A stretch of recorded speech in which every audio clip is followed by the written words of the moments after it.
पंतप्रधान मोदी यांच्या वर्षभर सोनं खरेदी टाळा या आवाहनावर सराफा बाजारामध्ये ग्राहकांमध्ये संमिश्र प्रतिक्रिया उमटत आहेत। वाढत्या महागाईच्या पार्श्वभूमीवर आवाहनाचा सुवर्ण व्यवसायावर परिणाम होऊ शकतो असं मत सराफा व्यावसायिकांनी व्यक्त केलं आहे।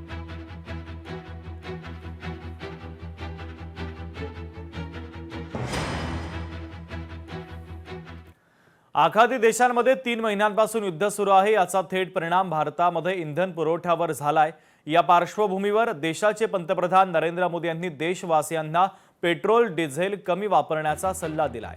पंतप्रधान नरेंद्र मोदी यांच्या सल्ल्यानंतर दुसऱ्याच दिवशी पंढरपुरात पंतप्रधानांच्या सूचनेला सकारात्मक प्रतिसाद पाहायला मिळतोय।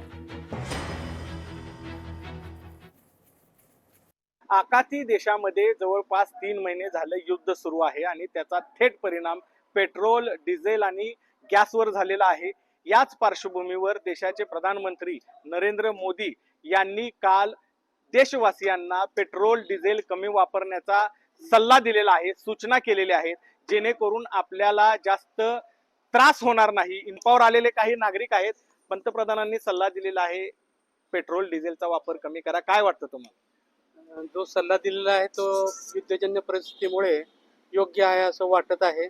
त्यामुळे आम्ही सुद्धा पेट्रोल व डिझेल कमी प्रमाणात वापर करून जेवढं गरजेपुरतं आहे तेवढंच वापरण्याचा प्रयत्न करत आहोत। देश आत्मनिर्भर करण्याच्या मार्गाने वाटचाल करीत आहोत असं या ठिकाणी नागरिकांचं म्हणणं आहे। आणि एकंदरीतच प्रधानमंत्र्यांच्या आव्हानाला हा प्रतिसाद पाहता इंधनाचा तुटवडा भविष्य काळामध्ये जास्त जाणवणार नाही याचीच प्रचिती येत आहे। अभिराजू बाळे, लोकशाही मराठी, पंढरपूर। लोकशाही मराठी ऐका, पहा, जागरूक रहा।